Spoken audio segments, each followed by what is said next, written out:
Did we just do this entire podcast? Yes. Are we doing it again? Yes. Sometimes you got to go back to the drawing board.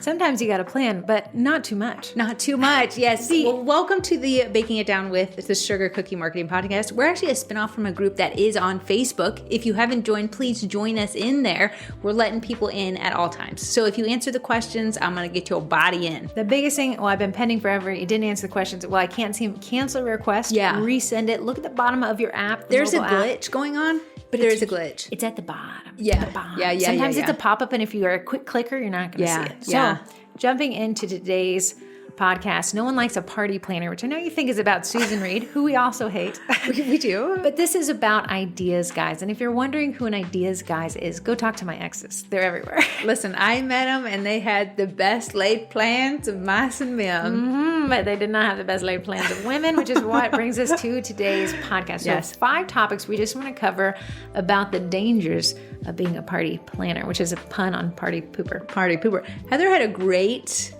an analogy about skyscrapers, foundations. So go and jump into that because that was genius. So we're going to talk about 2 different types of planning. And the issue with today's podcast, it's not black and white. Typically, planning exists in a gray area where it is healthy, but too much of a good thing is a bad thing. Yeah. So we are going to talk about perfectionists and serial starters in regards to being planners without execution behind them. So we have the perfectionists, which we'll talk about in a minute. They're building a skyscraper. It's a high-end luxury skyscraper on the New York City skyline. It has the amenities of all amenities. The finishes, everything just stunning. The skyscraper is super high, but they never open. They never let anyone move in because it's still not perfect enough. It can be better. Right. And then we have the serial starter, the other type of planner who's like, I have all these, look at the horizon of all my ideas. They're laying foundations everywhere. There's foundations. They got a community of foundations. They said, we are going to build so many ideas. We're going to, they're laying massive amounts of foundations, but they never complete the homes and still nobody can move in. And neither of them is right. And now there's this one guy, he's like, I build one home at a time. I lay the foundation. I put a first story and a second story. I get the clients moved in. I get the, people buy the home, and then I add to the home as we go along. And that's who we want to focus on in terms of business. Yes. So let's go back to our list. I got 5 points to help you prevent you being the party planner pooper. If you had to, because we're dividing this podcast into 2 types of people, yes. Which one are you? Perfectionist. And which one am I? Serial foundation starter. The serial starter. So this one, if you've listened to any trendy like startup podcasts or articles, the MVP, the not most valuable person, the most valuable planner. It's the minimum viable product, meaning the least amount I need to get it out the door just to see how it goes. And we call that launch and learn. So there's the learn, then launch. That's the issue. Yeah. We have the person who's like, let's get it out the door. We're going to fail forward. Yeah. I want to say, when me and Heather started our cookie classes, we had the ugliest conference room. I'll let you know. The MVP. It was 10 people squeezed into a room that baked all day. It was just windows. There was 2 sides that were actually just windows. The room wasn't conducive to the location, the angle of the TV, so we had to do a diagonal setup, which made it weird. Nobody could walk between the tables because there wasn't enough room. No. But we said, let's get it out the door, and we will fail forward. And we're going to learn from this, tweak it as we go. Maybe instead of cramming 12 people in, maybe the room is more conducive to 8 people, and 8 people would have a better time than 12 would. Turned out that was true. Here's the thing. We did have to launch it to figure out 12 wasn't it. But then you have the other person was like, let me learn from other people. Awesome. And that's what these Facebook groups are so good. But Corey said, great point. She was like, I'll see somebody like, how do you teach a cookie class? All these phenomenal answers. Okay, well, how do you secure a venue? All these phenomenal answers. Okay, well, how do you, like, you're still in the planning stage. You're getting all these decent enough answers to get that MVP out the door, but you don't want to launch because, and I think on the end of both of these is I don't want to fail. And that is totally human and totally something that we all suffer from. You can plan so much and be worried about the outcome, so you never launch. You can never be a failure if you never launch something because it was never launched. And you can be like, no, it's still working on that idea. Still work. Me and Heather work with a bunch of different business owners. A dumb business owner. I meant to say a bunch of different dummies. Okay, my psychology was coming out. So we work with a bunch of different business owners, and we have business owners that have a million ideas. And me and Heather are like, okay, love this, love where you're going. What do you want us to do with these ideas? And when we say, what do you want us to do? They're like, I don't know. I still have some ideas. I'm still planning. Let's not execute, because what if my ideas change? We had a client, ran a hair salon, sign on with them, require deposit, because product is what you preach. Yeah. And I said, okay, get that deposit paid and then we'll start. So we do like the preliminary back and forth, deposits paid, and then we get to the planning stage. Because the planning costs money, because it takes time. Well, they turned my inbox into a little diary. It was a diary. I said to Corey, this client is just having ideas, and because they want me to keep a log of them, which I actually had to create a spreadsheet for, because there's so many ideas. Yeah. We stayed with them with their ideas for years. Never, ever made the website. Never, ever started the marketing campaign. Yeah. Finally, I did refund them that deposit, because I was like, what you need, which is a bunch of ideas, and what we do execute, we're just not cut out for each other. We're not there. Yeah. She almost needed, instead of us, a business coach to help wrangle some of the ideas and be like, okay, we're going to have to say no to that. And that person would have spoken to us. Yes. So when I think of MVP in terms of marketing, like, let's get the website up. It's not perfect. It'll have typos in it, but it's up, and we're going to come back to it. Yeah. And we're going to fix it, and we're going to add to it. And we're going to make this different. We're going to change this image, but we've got something up there. And now there's that freeze, like, but what if there is a typo? What if there is a typo? At the end of the day, there's a typo. We'll get to it. Don't worry. If there's not at least 2 typos in something Heather writes, she didn't write it. When we launched a website, I think the first iteration of the Sugar Cookie Mart, I said, hey, if you find a typo, I'll give you $10. I think people found 6 typos, $60. The cheapest idea I've ever had. But hey, get it out there. And look, we could turn it into a fun game, because I know there's typos. Yeah. Or baker. But the minimum viable product. What's the least amount of effort you need to get something out the door that still does enough for somebody to pay you? Yeah. And that perfectionism is going to actually rob from you, because it takes your time, which time is money, and then you never execute. So moving on to the 2 types of perpetual planners, which we talked about, the perfectionist. Yeah.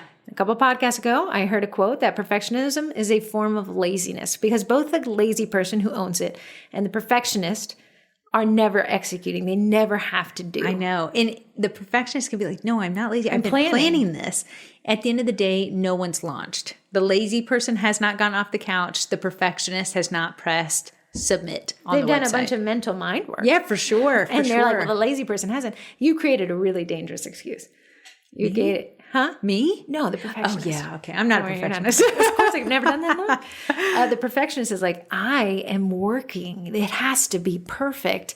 And thus, I am actually doing something. In reality, you're doing nothing. You're doing nothing but overthinking, which is over planning. I know. Then you have the serial starter. And Corey said this one's dangerous, because they purchase a lot of the starter materials, lose interest, or the fad has ended. Yeah. Move on to the next thing. Purchase a bunch of stuff, fad has ended, or they lost interest, move on to the next thing. Now they feel like they're doing just as much work as a perfectionist. Yeah, you have so many great ideas, but they're just the foundations of the homes. I know we hurt some feelings on last week's podcast. If you have some potential in a box, that 3D printer, that Cricut, that Eddie, everything that's in a box. You are a serial starter, because you're acquiring the acquisition, the planning, but you're not learning and putting out and attempting MVP, right? A lot of times, there's a lot of trends that happen in the baking world, whether it be, hot cocoa bombs, bro nuts, Target trays, really? Target trays. The Taylor Swift, when she was on tour, those things came. Yeah, those real quick fads. Yeah, the quick fads. So you might be like, oh, right now would be an amazing way to teach Taylor Swift cookie decorating classes. Great. That is a fantastic idea. She's on tour for 2 years, so you got plenty of time. A lot of people never ended up teaching the class because the set just turned too complicated. It was way too many colors. The venue wasn't going to be good. I was going to have everyone dress up as Taylor Swift. Like these roadblocks, which I find feels like, well, I'm creating the MVP. You've just moved a bunch of roadblocks into execution. Well, the twins say lower your costs, so I wanted to find a free venue. Yeah. Okay, dangerous, because you just used us as an accomplice in your lack of execution. What the twins say is find a cheap place if you can. If it's free, even better. If not, factor that into your prices and get that out the door. Class is our money-making season as we move into the December months. Starting a serial starter, this is where I fall in. And I'm realizing it now in my 36th year of life that it is an expensive hobby to start things. It is. Heather knows I'm a serial hobbyist. I got into the mandala paint dotting rocks things. Yeah, you dot. paint on rocks. And it was funny because Corey was like real into it a year ago. And then, like a couple weeks ago, you showed back up with your rocks. Yeah, because I said, if I don't use this, it will have won. The paint had thinned or thickened. Yeah, I know. So Corey's like, my own cereal starter has destroyed my ability to make ladybug rocks. I'm making them again. I said, as soon as I'm finished with the rocks, I'm giving this to another person to take on to their. I love starting, I was big into let me learn how to write calligraphy. Right. And I'll say, I'm the perfectionist with the same symptom. I bought an iPad. It's an out-of-date iPad now. And I was like, I'll take a Procreate class. Yeah. I have a Kawaii Cuties class tonight. You do. And I've been taking Art with Flow, which is free. And the Kawaii Cuties class is only $10. But I've had this iPad since 2017. I know. And that was your initial thing why you got the iPad. Corey, if I get this iPad, I'm going to learn how to draw. Yeah. I just started drawing on it this year. But here's the thing. At the end of the day, if we didn't use these things, the pain of... And I'll say, if you can clone yourself, but the clone is an evil version of yourself, and you name it Corey, you'll have a great break check because Corey is a different type of planner than I am. She is a serial starter. And I'm the perfectionist. So I'm like, well, I'm not going to do the iPad until the sun, moon, and Mars are aligned. And then it's a sunny day in spring. And Corey, I'm like, you've had this iPad for forever, and all you do is watch Netflix. I want to tell you, though, when I brought those dots the other day, the little mandala painting dots, you're like, those again?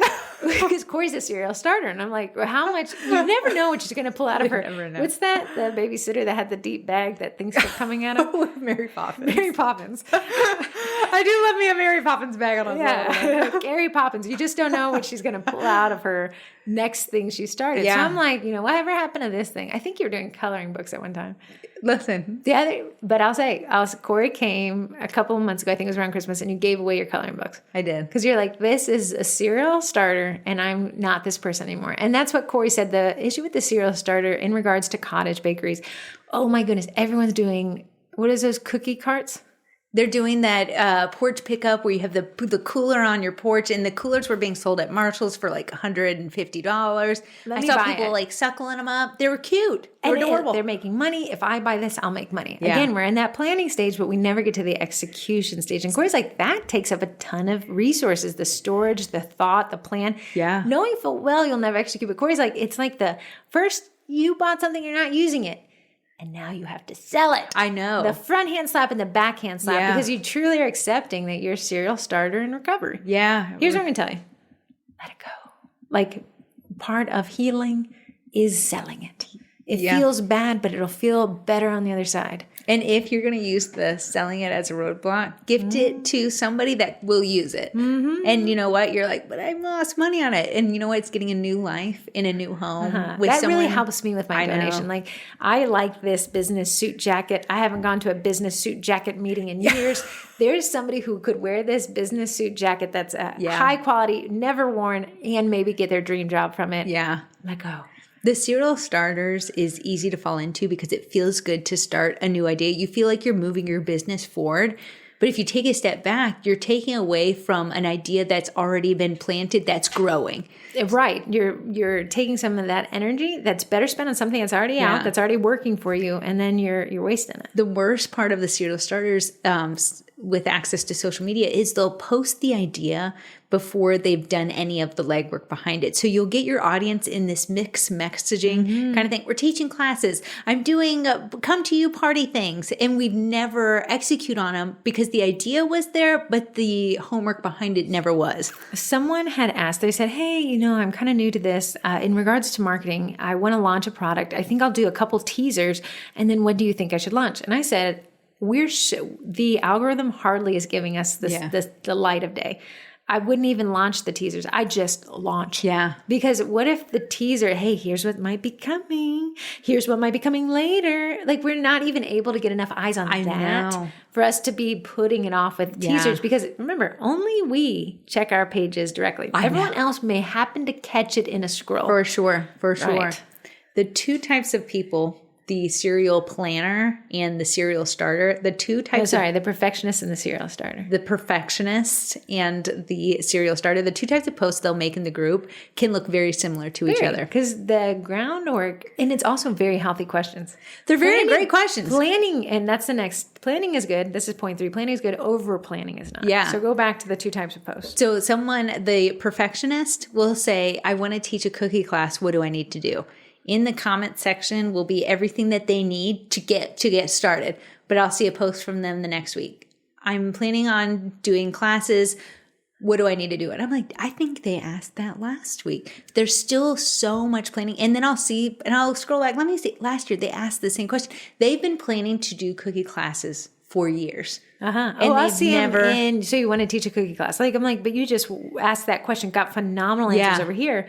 Here, okay, because you're still in that planning stage. The planning stage feels like growth. It feels like moving your business forward. In reality, it can be as long as there's an execution timeline. Yeah. And then the serial starter, I'll see them ask, I want to teach a cookie class, what do? How are donuts, molds, cake pops? We doing cake pops? Yeah. Hey, and I'll be like, oh my goodness, I thought you were teaching classes last time. I know the questions are both fantastic though, but you have to self-diagnose which one of these types of people you are. And then there's that version of them that's actually the right form of planning. And that's why I said black and white thinking is rough. I'm planning too much, I'm planning too little. We have to have a plan. So planning is good. It is a part of the process. It's the over planning with no deadline, no execution. And that's almost like an internal come to Jesus moment, right? You know, if you suffer from this, you'll know that you had these ideas and you never executed it. And you probably made a bunch of reasons why, but you know what those ideas were. So Corey and I will, and that's why I do like accountability buddies. And in the Cookie College, Heather actually posts a thread. I think you do it each month. For Thursday at 10 a.m. Yeah. And the Study Buddy thread. Study Buddy thread. What the Study Buddy thread is to find someone who is not you. Unfortunately, when two serial starters get together, it's a serial starter party.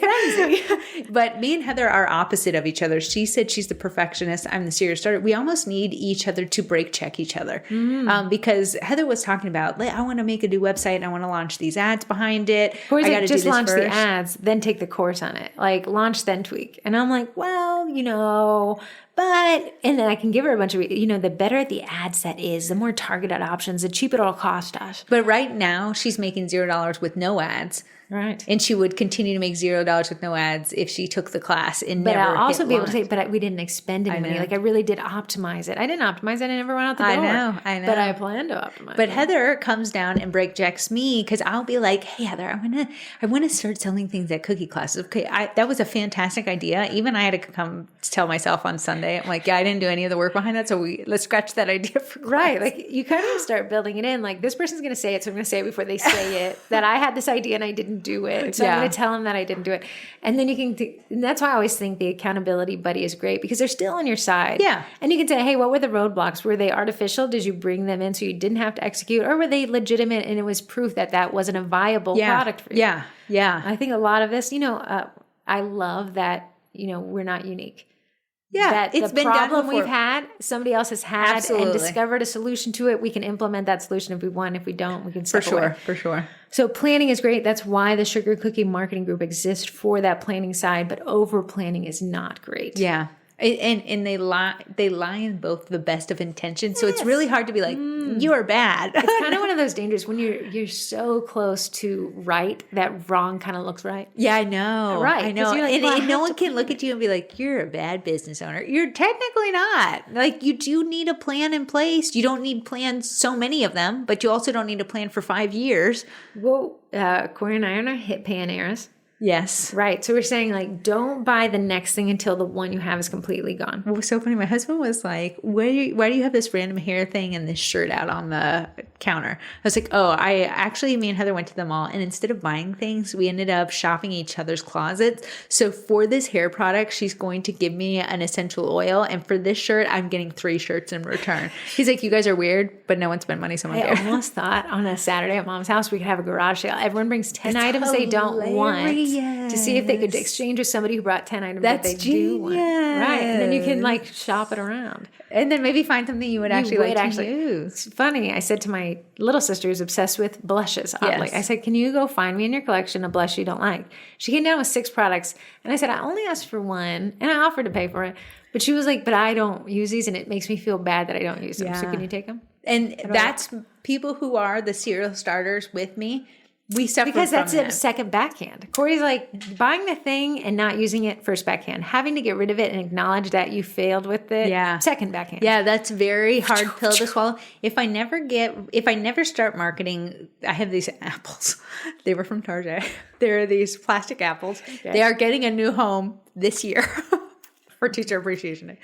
I had the best idea. Like I would fill these up with different types of cookies and it would be so cute. At the end of the day, the idea was great and I stocked up on the apples. I never sat down to cost out what it would be to fill these apples with enough stuff that someone would want to buy them, but at a price point that someone would want to buy them. So I've had these apples in a storage bin for now 2 years. And I have to come to grips with, you either have to kiss that apple goodbye or give them to your own teachers during Teacher Appreciation. Kiss my apple. And it's hard to say that was a good idea that didn't work out. Yeah, and they are great ideas, and they felt great having the ideas. It felt great acquiring the tools for the idea. If it didn't exit the room, if the idea is still in the cranium, if the apples are still in the bin, still hanging on the fruit tree, you've got to say that wasn't it. Yeah. I had the best of intentions. I'm going to clear out, donate, recycle, and I'm going to start kind of what we're doing with these hit pan things. I'm going to have an idea, and I will not have a new idea until this one is fully executed or laid to rest. Right. And then same with the perfectionist. I'm not going to start something new until this is executed. Here's the thing. You got to execute it. So I think a great way to do this, an accountability buddy and a timeline. Not an ambiguous one. Okay, I want to say an account. So you have to say, I can't start a new idea till this idea is done. The perfectionist needs, you have to start a new idea by this date. Because the other one was executed on. If it was acknowledged that it wasn't right and laid to rest, great, but the deadline. So Corey and I will be like, when are you going to get this done by? Heather loves her a deadline. I got to put a deadline. I like project management softwares because it kind of forces the hand. Yeah. So I have Asana pulled up right here. I actually taught a course on it in the Cookie College, and the people who know, they're like, Asana is it. Yeah. Because you have to look at your timeline every time you log in. Like I can see, and then I look at the calendar view, right? So they had these little tiles of what I said I was going to get done. If you don't get it done, you can't check it off. You can slide it to the next one. But those, I'm carrying my ideas with me because we have to move to the next calendar day. Then I can say, you know what? This one wasn't it. I'm going to cut you loose, my little guy. I'm going to move you away from my calendar, and the little narwhal will be disappointed in me. So I do like project management softwares because project managers need deadlines. Yeah. Heather loves a electronic project manager device. I have old-fashioned pen and paper stuff around me. Let's say you cover that little paper with another paper, then you don't have a deadline no more. Yeah, no, I have it where it's right on this board, and I wrote each one down on my to-do list, and then my sales, as though I still use Jotform, I write it down, and I pull that paper off. Here's my next to-do. It has to get done. However you want that accountability. I like Asana. I get an email saying, here's your 7 overdue tasks, or what you're doing.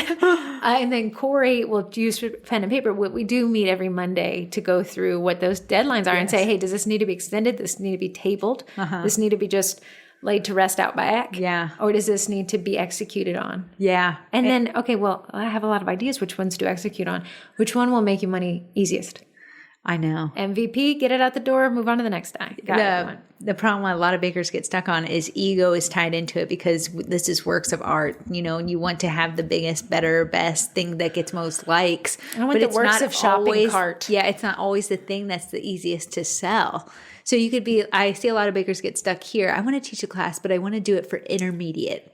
This is the biggest. And I talk about this one a lot. Yeah. Because intermediate classes cut off a lot of the, I'm bored on Saturday, where do I go? I know. Now you have niched your audience down to someone who's trying to learn the craft. Right. That's training. If you're worried about training your audience, the intermediate class.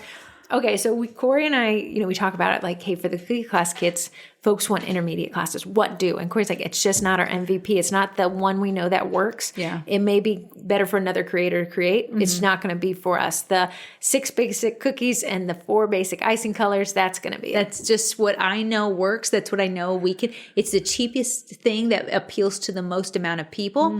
It might not be the coolest, bestest. Oh my God, look at that set. But it's the MVP. It's the idea out the door that works, and we can keep wash, rinse, and repeat, and it's still working. What I see other bakers do is I want to really offer an intermediate set. We can be like, at the end of the day, people want something fun to do on the weekend. So you want to cater to the most amount of people. That's our marketing brains talking about that.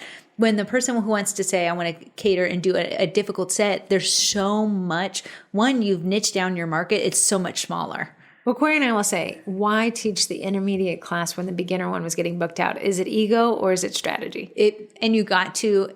What we don't want to do, and this falls into the serial planner, is you had 25 people in your beginner class and only one person said, I would like something a little bit more difficult. And they said it. They indicated. Yeah. They promised. But then you take this entire concept and rebirth it all the time and effort and energy, and maybe they don't sign up. But you had 24 people who were happy with the basic set, but you only heard that one who said, I would like an intermediate class. You take all the time and effort, make the intermediate class. You actually do come to fruition. You said, all right, we're open for signups. No one signs up. You haven't done the most viable product. And that's my next point is intentional roadblocks. I think a byproduct of perfectionism or the serial starter is I'm so close to the point of execution. I need to build a roadblock so I don't have to. Say that. Your boyfriend one time had a website. He was getting ready to launch and you're like, all right, what's the launch day? So I said, yeah, he had lost his job and he was going to start his own company. And I was like, awesome, this is great. Let's get the website up. Well, yeah, but I got to do the photo shoot first. Well, it was a information systems company. We didn't. There really truly needed to be. So I was like, okay, I have a decent enough camera. No, I got to get it done professionally. Okay, fair. I'm not that good of a photographer, but I was like, for what? Well, I need it for the about page. Well, you don't need that to launch. How much does a photographer cost? Well, it's $10,000. Yeah. $10,000. These are roadblocks. You don't need that to get out the door. Sure, when you start producing income, do whatever you want. It feels good to sit in that space where no one said no to you. You're not a failure. No. You're a planner. You're a planner. Yeah. Nobody gets an F in planning. No. You could be the best planner in the world. and yes, that dude's still planning. He's still planning to this day. We've been broken up for years, and the website's still not finished. I know. Heather and me we will launch something unperfected. And it will fail. It will fail. Patent pending. Yeah, it'll fail. And I'll be like, the only embarrassing part truly is to me and Heather. But if she fails with me, I'm like, we fail together.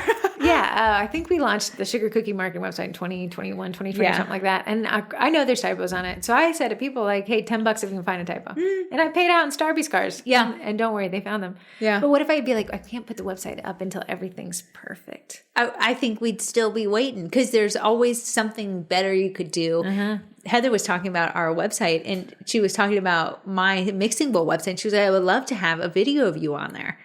Yeah, I'd love a video, but I don't see me doing a video anytime soon. Let's get that bad boy up.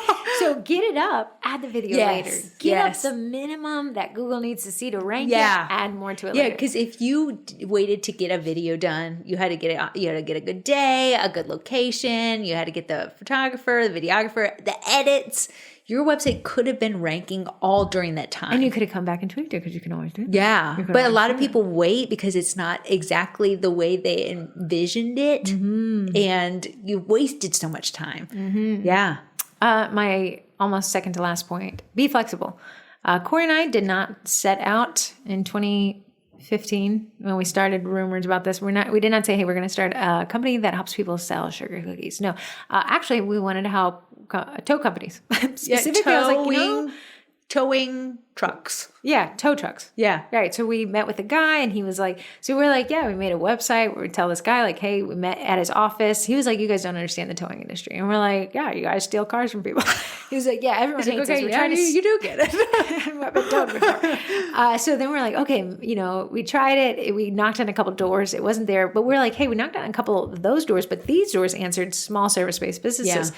Let's pivot over there. But what if we're still trying to get tow companies to sign up for websites? websites. And you could look at it and be like, Heather Corey, you failed. You failed at the tow trucks. We failed on tow trucks. Thank goodness. Yeah. And we failed forward because like that one isn't landing. Let's not spend the rest of our lives trying to make it work. Yeah. Let's pivot. Oh, this one works a lot better. Okay. A whole pandemic.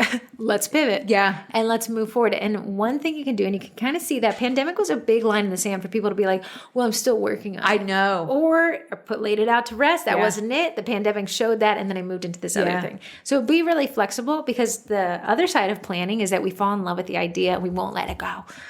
Never let it go. So we're like, plan.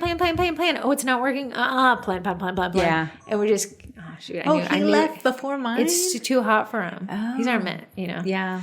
You're going to be the only one. Okay. YouTube. Every time you touch the table, it does look like I'm in an earthquake. Yep. Yeah. YouTube.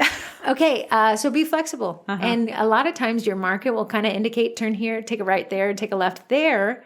Do that. It doesn't mean your plan wasn't right. It means your plan is doing what it's doing. When you execute, you're able to tweak. So again, launch and learn. Launch and learn. Figure out what's not working. The last one is the baker who adapts and launches while tweaking will always outperform the polished baker who never exits the gate. There's some polished bakers out there. Their photos, perfection. It looks like they've got the best venue that was catered to cookie making, and it looks like a dream world of cookie decorating. And they look amazing. If I'm waiting for that, I'll be waiting a heck of a long time. Right. But the baker so everyone wants to teach a cookie class, right? Why not? Everyone talks about how successful they are, huge margins. Okay, you got the one baker who's like, I'm teaching it to 4 in my basement. Yeah. Barely, just figuring it out as I go. And then you have this baker who's like, I'm securing the perfect venue as the sun cascades across the delicious light. Yeah. And then that person's like, I'm still planning. I'm still trying to find the perfect venue. Trying to find the perfect set. I'm trying to look perfect myself. But that baker who is doing the 4 in their basement, she's now teaching 20. Yes. She's now about to get a private class. She's going to get a contract with the winery. Yeah. But this perfect baker is still planning. That one who was like, it's pretty good.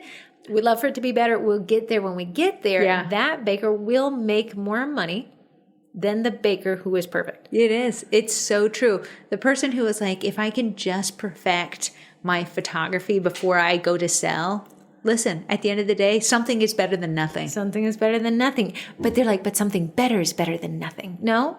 Something is better than nothing. Yeah. Something that gets better as we keep doing it is also better than nothing. I want to say, if you look back, my photography has gotten better over the years. It has. The things that I sold back then and the photos I took, I'm like, that was a little ugly. But if Corey waited until today to finally make her Look first at sale, the 5 years I would have skipped over. the big takeaway of perfection in the serial starter, these 2 things is they just don't want to fail. Yeah. If I keep starting new things, there's potential I can be good at one of them. And if I don't launch this one thing, it never has to not work. Yes. And failure is a part of business. It is. It truly is. You just got to keep failing forward. And that's the key. And it feels gross to fail. It feels gross to plan something and it not work out. But if you repurpose that in your head, if you rebadge it, as in, I did not fail, Edison, I just learned 100 ways it doesn't work. And I know he didn't invent the light bulb, but I did cake sickles for the first time. You folks out there who are doing cake sickles, I don't know. You're blessed by the Almighty. I was going through the cake sickle stuff that I bought, and I said, this needs a new home because it's not my home. I made a batch. They were horrendous, stressed me out. And I said, you know what? I made one batch. I failed at becoming a cake sickler. But that's okay because I can close that chapter, rehome the new things. It's not taking up any space anymore. But I need to stay on track with what I'm good at. And someone's going to be like, well, then why not lean into being okay? You can fail forward. You could be that. And Corey's going to say, is my joy here? Is my margin here? Is my strategy here? Or is this going to dilute what I'm good at? And that's a part of that planning that's good and that double-edged sword where too much of it actually takes food off the table. Right.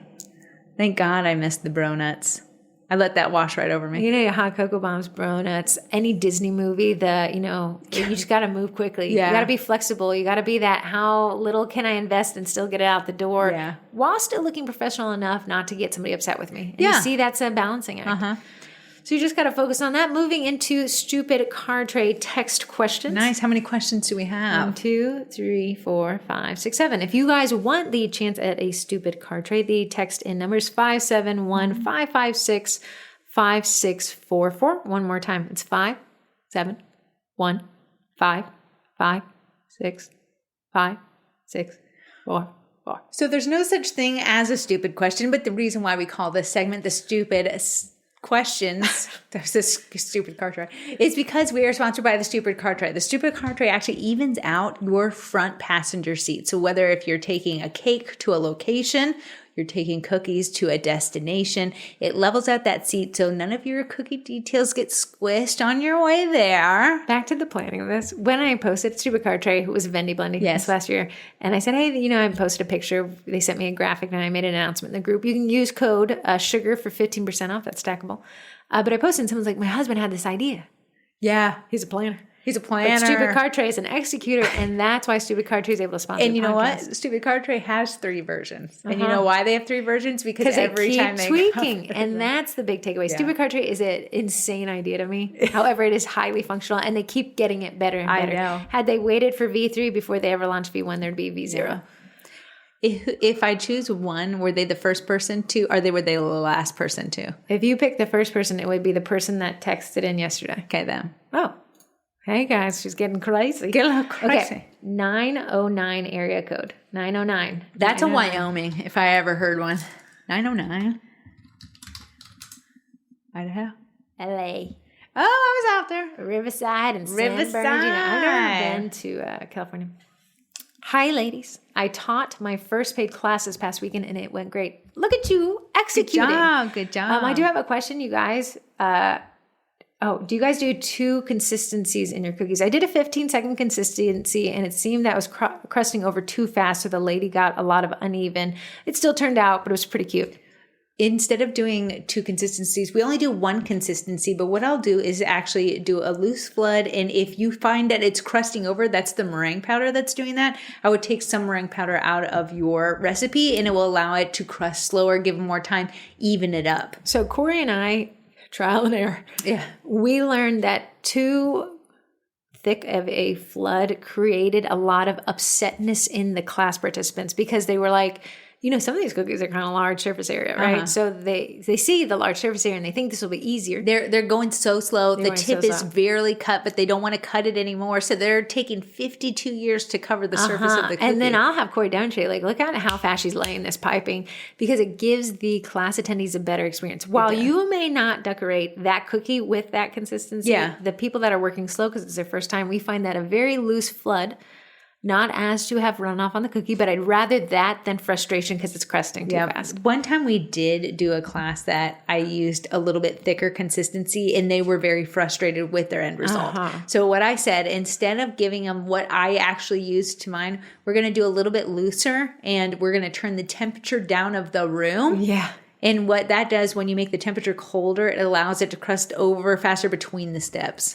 In our membership, the cookie class kits, typically all the flood consistencies are the same to be easier on the baker prepping. Every once in a blue moon, we'll do one icing bag that has a different consistency, and that'll be a detail bag, and I'll make a note of that to both the bakers and the class attendees. Like, hey, these are, and it kind of like is a great trial by fire to learn about consistencies. But you're going to see us always lean to that looser. The class kit's always for flood. There's no extra outline. No. You're decorated like I do. MVP, buddy. Yeah. The minimum amount of icing bags because bless you guys who do the 2 consistencies of the same color. I want to go home and eat lunch, but the rest of you guys, if you want to teach them 2 hours class. So 909, if you email me, heather@sugarcookiemarketing.com with the rest of your phone number, I'll hook you up with Phil to get that stupid card tray. If you did not win, you're still able to enter in next week or use code SUGAR to get that discount, 15% stackable. Mm-hmm. Moving on, not a winner, but first in my heart. First of all, thank you for all you do. I look forward to listening to your podcast each week, and we'll often go back and re-listen to old episodes. One episode I've returned to a few times is on copy. I often struggle to think of what to say when posting pictures of my work. I would love it if you created another episode on copy to advertise like customs versus pre-sales. Oh, I love that. That's a great idea. I'm going to write that down as a thing. But to give you guys some context on what copy means, that's the caption. Copy is any written or print material used to sell something. Yeah. So when she's saying the copy, she's saying the caption that goes with the picture I post. Now, we always talk about it. It's easy to be like, love doing this set. And you post something. I'd rather that than post nothing. For sure. But there's better versions of copies. So the copywriters, they write copy. It's a whole job. It's a whole industry. They'll come up with these copy formulas. Now it's like a plug and play. Like what are those things where it says add a noun and then you put the word and it's supposed to make some funny story. I know what it is, but I don't know what you call it. I always think it starts with E. Do you think AI could get it for me? Let me talk to Gemini. What is that game where there's like blanks? Did you type the word like blanks? Mm-hmm. I like to talk to them like that to me. Like blanks, and you add the noun, and it makes a funny story. You know, they always had them at Outback. I know. Okay, do you think AI is going to get it? No. So just a sec. You're thinking of Mad Libs. Mad Libs is a phrasal template word game where one player prompts the other for a list of words to substitute for blanks in a story before reading it, often resulting in a humorous story. That's the same thing with, not as fun, same thing with copy formula. So the AIDA formula says with the first A, get attention. With the I, create interest. With the D, create desire. And with the final A, create an action, which is telling them how to buy that. So we can add that Hyde Park, Massachusetts to the podcast list and kind of delve in deeper. Like let's pick 3 formulas and then we'll write copy for those. One for customs and one for pre-sales. Love it. Last but never least, this is a text from Houston. Hi, my favorite twins. Thank you. Thank you. This is, newlywed Ashley with Dapple Bakery in the Houston area. I've accumulated a really large email list over the last 3 years. How often do you recommend going through and deleting contacts that aren't opening the emails? That's an interesting strategy. I've actually never manually gone through and done that. I'm not opposed, especially if you're reaching the limit of a free plan. Yeah. So I think she's probably using something like MailChimp. It'll give you a star rating off of that email recipient. Okay. And how they interact with your emails. Okay. So if they open every email, removing them? If they don't open any of them? If there's no additional cost. And you're not heck bent on your open rate. Maybe. I think your energy is better spent somewhere else unless you're at the 500 limit, which I'm sure MailChimp's always trimming that one down. Yeah, for sure. And then you have to go to a paid plan. Then I'd try to find me 100 that aren't opening it. Odds are you've probably landed in their spam filter or it's an email that they never... I sign up for emails to get the 20% off and I do it through this email I never use. Yeah. Don't cut me off. But I really just did want the 20% off that one time. It was so funny. I did get an inquiry from someone and her email was party of 5, Lewis. And I was like, oh, this is her when she signs up for the table. When she gets reservations. She's not going to be opening your email. So would I go through... There's apps that you can run an email list through. They're called scrubbers. Mm-hmm. I think Bright Verify is one I used to use. And you can run in a list through there and it'll say if the email is no longer active. Great way to trim out that. But she's saying if I know that they're never opening it, should I delete that? If you did, I would never tell you not to. Yeah. I think that's a little time consuming. Again, I would do it if you're really conscious about your open rate. But if your open rate's decent, it's on the industry average, I wouldn't focus on it. Like, I have 100% open rate, but I only email 2 people. That's also not braggadocious. Right. Like, wow, great to say that, but 2 people ain't it. It's your mom and your sister. So, for example, the Wednesday newsletter emails to about 8,200. Yes. Only about probably 1,500 of those don't make the inboxes for whatever reason. It doesn't make it. So that means 6,000 reached an inbox, and of that 4,000 maybe opened, and then the clicks will be in the hundreds, right? So am I going to go through 8,200 people and find out which ones aren't emailing and delete them? I'm not over my plan usage yet, and I'm happy with the open rate. Yeah.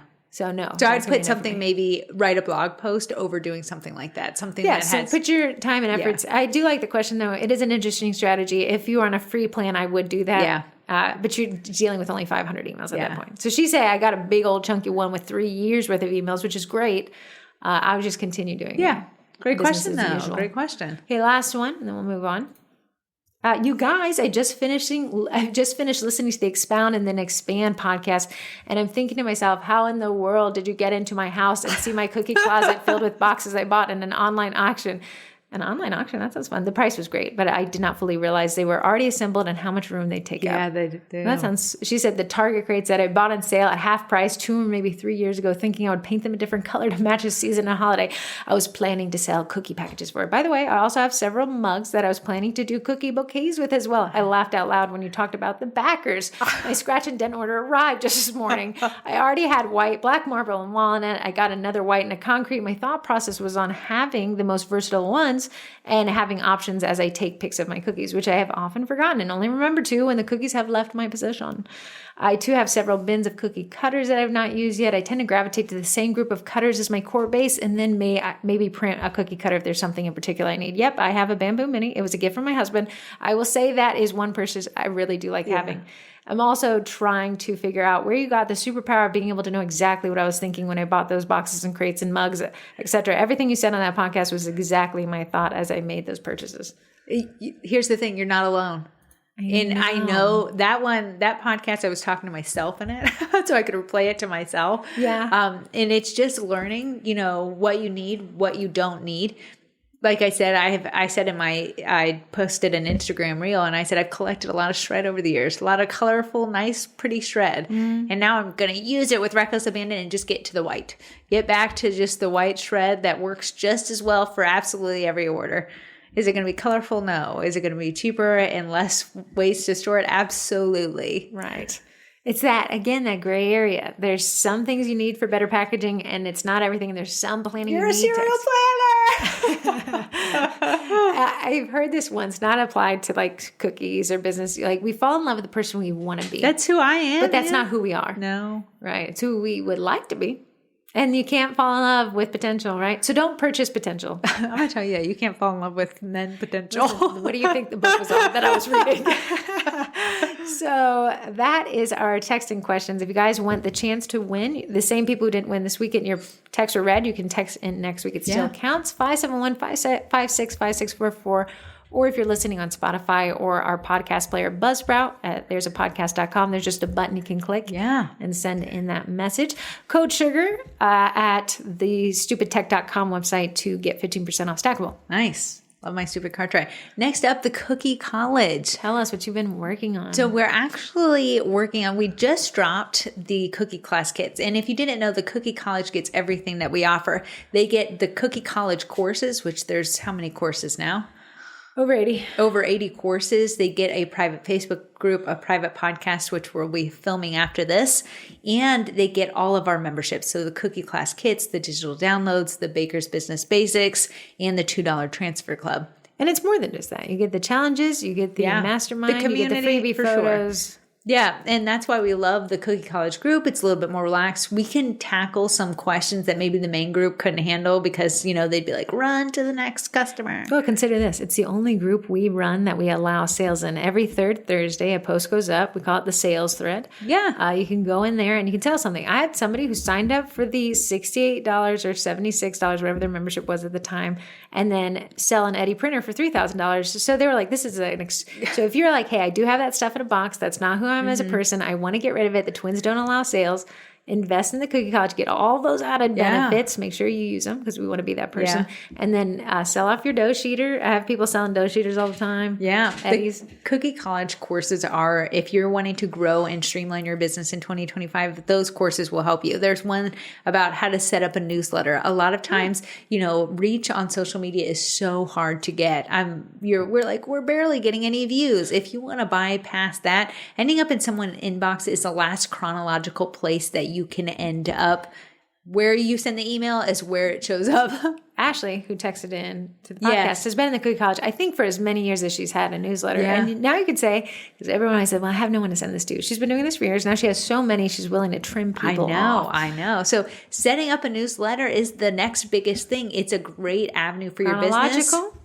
Different access, not competing with the buzzy story about Taylor Swift and Travis Kelce. You're able to just get in that inbox of people. Yeah, and then we talk about strategies of what to include in your newsletter to make it want to be opened. But also, I'm talking about project management software, Asana. There's a course on how I use Asana to really keep myself in check with my ideas. Right. There's so many courses in there if you're looking to grow your business in 2025. If you want to use the J months as we go into the summer months. The lull months. June and July. That's the time to plan. Yeah. And that means execution is September, October, November, December. So get you a study buddy on the study buddy thread, and let's plan right now for a successful end of the year. Quarter 4 is the make it or break it. Men and the boys separated during quarter 4. Today is April 15th, accounting day. Yes. And so I was on the phone with the accountant late last night, and he was talking about, and I was like, yeah, in the cookie world, the Super Bowl is December, and leading up to that are the playoffs, and scouting is the J months. Yeah. So if you want to, we love to help you grow your business in this quarter and going into quarter 3 and to quarter 4. Here's what I can promise you. If you sign up, we help you with planning, and you choose to execute, which I tell them all the time. If you sign up is one thing, if you take classes is one thing, if you implement is another thing. I can guarantee I'll pay for myself and then some for you. Yeah. Meaning I can help you earn that money back, the cost to join, and then some, because the classes implemented produce more income. It does. It truly, truly does. I only teach you, and Corey and I are very heck bent on this. We only teach you what we also use ourselves. Absolutely. And I'm sitting there writing the blogs. Heather says, I need 500 more words on it. I said, I don't want fluff. I want something, if they read this blog post, they could walk away and make sense. Which is actually taking us into our sponsors. You can learn more about that at thecookiecollege.com. But our sponsors is What's Popping Con. Corey and I are speaking on the Tuesday, I think at 10:30. And I told Amy, who's running it, I said, I want them to be able to, we can only speak for 45 minutes with a 15-minute Q&A. I said, I want them to be able to take this class, leave that next day, Wednesday, and make money off of what they learn. So what we're doing is content strategy in local community groups, because we all have community groups, but not all posts perform. How can we get them to perform? What are the tips and tricks, the little knowledge and know-how that if I make this post, I can use it 100%. It's going to be working for me. Right. So our tips and tricks, what to avoid, times, all the strategy behind a community group 45 post. Minutes. Boop. Yep, boop. Because she was like, you guys don't sell cake pops with sugar cookie marketing. She's like, but you can sell. Yes. So how can we use that? And that's what we came up with. She said she loved it. So we're on the books. Yeah, cannot wait. What is the day for? May 4th through 6th. We're speaking on the 6th. If you go up there, it's in Kent, Ohio, just outside of Cleveland. Yeah. If you go there and then you want to stay longer, they have a thing at her shop. She has a brick and mortar. She's got the coolest packaging for cake pops I ever did see. And they are just a monster when it comes to production, packaging. She's like in a grocery store now. She has a cake pop truck that she drives around. She's just a wealth of knowledge. She was a part of the vending blender this year. Yes, she was. And I said to Corey, the vendors are great, but I always said, whoever this lady, it was her first one. I was like, she's got a business shoulder on her head, because she came back to us. She got a business head on her shoulder. She got a business shoulder on her head. She had them in both places. She had a business head and a business shoulder. I said, she came back and she gave me a report back on her numbers. She's like, here was what the expenditure, here was what I said, that's what I want. Right. So what's popping con? I think the code is TWINS to save $25. You can go to what'spoppingcon.com and register, and that is May 4th through the 6th, or you can stay that extra day and do it the 7th. That's Sunday through Tuesday, and that extra day being Wednesday. And the lineup of the people that she has, like cake poppers, like big name cake poppers. Like I see their videos, I'm like, this person has 1 million followers. This person has hundreds of thousands. I actually asked her this yesterday, and I think she actually added it to checkout. Some people in the sugar cookie marketing group were like, hey, are you guys doing a meetup? No, this is a first event, so I don't think that we're going to do our own meetup like we kind of do at Cookie Con. So I asked her if people who are not attending the con, can they go to the Mix and Mingle event? And now it's here. So no way, that's awesome. But it says the add-on dinner ticket for non-registered participants. Oh, that's nice. $40, and it will be on Monday evening. So if you did say, hey, I'm not here, I can't stay, I do live in the area, sounds like you can come for $40. Oh, let's do it. That's the Monday evening dinner at Bell Tower Brewing. Oh, nice. And then Corey and I, if you do want to stick around, you can get general admission. It's still $300. You can get an extra $25 off code TWINS, I think.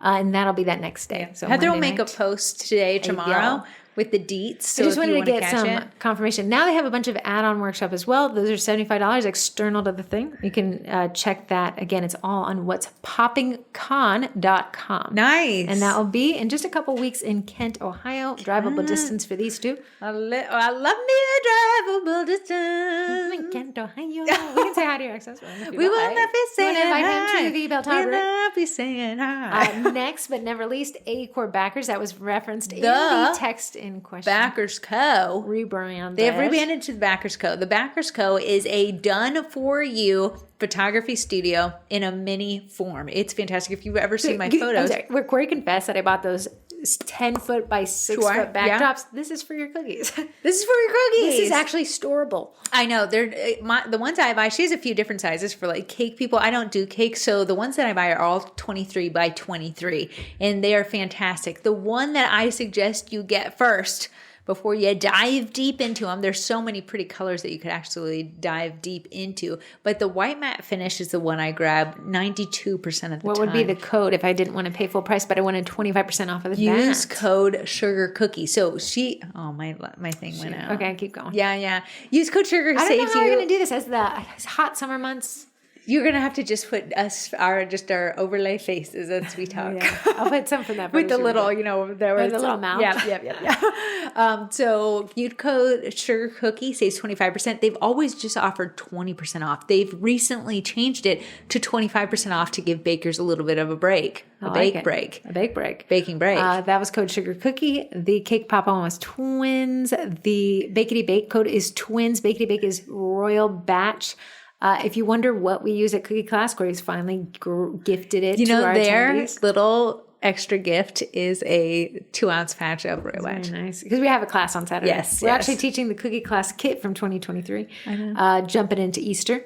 Somebody signed up for our cute kitties class. Oh, they did. I cannot wait to teach that. That'll be the first time we teach that one. No, we did not. It's so cute. We did not. So we are, so the meringue powder, again, that question, the texting question was like, hey, what flood consistency do you use? Corey prefers Royal Batch Baked Bake because it gives a little bit more flexibility to the class attendees. The better they feel that they did, the more better likely the they'll come back. Absolutely. Yeah, leave a 5-star review, be less frustrated. Right. So if you're like, well, I don't like this icing because it crossed over too fast, let me take it to the cookie class. I would suggest not to, because you want them to have that I did better than I thought I would experience. And if you wanted to, I feel like something happened. Jeannie's Dreams is having a little delay in her. I saw like a shortage of something. So if you wanted to test it out, Heather asked me to post my recipe. Yeah, I know you adjusted it or whatever. Yeah, I just adjusted her recipe a little bit. I can post that in the baking group. Thing, who was it? Wilton's getting it rid of. Wilton's is getting it. Yeah. So now it's the.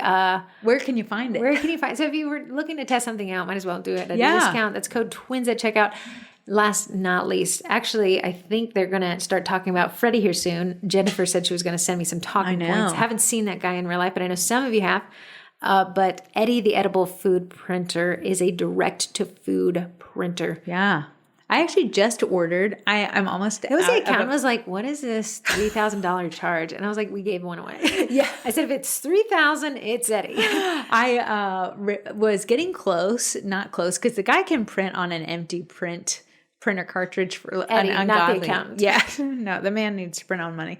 Eddie can print on like an empty printer cartridge for a while, but I didn't want to risk it for the biscuit, so I actually ordered one. It came so fast. Don't worry, the accountant asked me. It came so fast. What is this? Eddie is a printer, so he gets printing colors. You know, I was bragging about this Brothers printer, and the printing subscription. Blue doesn't work.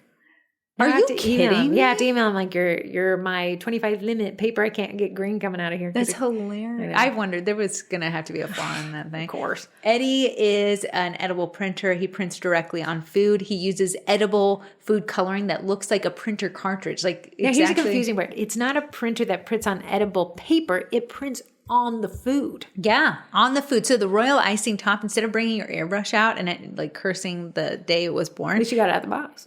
You did. I hate bringing it out of the box. Eddie will actually print directly onto the surface of the cookie, and that's what I use him for. I had an order last week. It was so complex. It was a flamingo astronaut. It was a school mascot. I think you sent me a picture because you asked me to read the background. I did. Yeah, and I told her, I said, you know what? I know what I can do and what I can't do, and I'm not going to make that flamingo look good at the price that you want him to look like. So I said, but what I can offer you is I can print him onto the surface of cookie and add a few star details so it looks like he's in space using royal icing, and she loved that idea. I know we're coming to the end of the podcast, and I don't like client bashing. Like I tell people, like at the end of the day, clients aren't always right, but in the business strategy and what a 50,000 member group needs to do, we just need to have not client bashing comments. Sure. But I know some of those people are kooky, right? Here I'm going to do client bashing because nobody can reply to me. I was looking in the Eddie group. Eddie Printer Users Group on Facebook if you want to see Eddie in action. And somebody had sold printed cookies and made it very clear these would be printed using a direct-to-food printer. And the client was like really disappointed that the print came off in one lick. Like she wanted the ink to infiltrate. Like she wanted each bite to look like it had a color in it. Like I was like, man, somebody would complain about it. Yeah, they absolutely will. I think Eddie is the coolest thing since sliced bread. Sliced bready? Since sliced bready. Yeah. You can find them. Heather said you can go to the Printer Users Group on Facebook, but you also, if you want to see, they actually share a lot of people's content. Got that reply. I did. Yeah, they share a lot of people's content that tag Eddie on their Instagram, their TikTok, and their Facebook. So if you wanted to go see how people are using him, what they're using him for, that's a great way to do it. Love it. That takes us through today's podcast. Twinterest, you got one? No, do you got one? You have one. Do I have one? Up. My brain is flipping through the things I don't know. Oh, we finally found a Dubai chocolate bar. $15 at Tides Small. We did. That was ridiculously priced, but Corey and I hadn't had one yet. Yeah, we just walked by a kiosk. If you don't know what Dubai chocolate bar is, it's like milk chocolate infused with pistachio in Katafi. I don't know if I'm saying that right. Oh, I don't even know. Those are the little hairy things that look like they're coming out. I'm going to say I really liked it. Would I buy it again? No. Did I enjoy that I had it? Yes. Yeah. I like that texture. I like the taste of pistache. It was not it's like a sweet and savory. So instead of ultra sweet, the pistachio gives it a little bit of a savory taste. Yeah, and Corey, as soon as she took a bite, she was like, you're going to like this because I don't like that overwhelming sweet. Trust me, you'll find me with a bag of candy at all times. Yeah, I know, but Heather does like a little less sweetness sometimes. Yes. Yeah, it was good. Check it off the box, $15. That was a great Twinterest. Now you've left me standing here with my pants on. Guete, girl, guete. We went to the mall. We bought this oil that you already had. Okay, I'll do this one. I signed up for Kawaii Cuties Procreate class. It's tonight at 7, tomorrow at 7, and the next day at 7. You have to tune into all three. Yeah, it's not a pre-recorded class. It's a live class. Okay. And we're all tuning in a Facebook group. Nice. And I will take the class tonight at 7, tomorrow at 7, the next day at 7, and I'll post my Kawaii Cutie. Oh, can't wait. And this is me executing your Kawaii Cutie. Okay, kids, we'll see you next week with hopefully a longer video feed than this week. But these cameras do not like hot. I don't need And we had already filmed it one time already. And I think he was like that. I almost think it's because I don't have the highest storage memory card in this guy. What you gonna do? At least you didn't wait till you got the highest storage card. Oh yeah, I want to say, how imperfect is this? Yeah. But is it getting out the door? I know. Because if we waited for it perfect, we wouldn't be posting right now. You're not gonna find perfection from these two. You will not find perfection from these two. Okay, guys, we'll see you next week.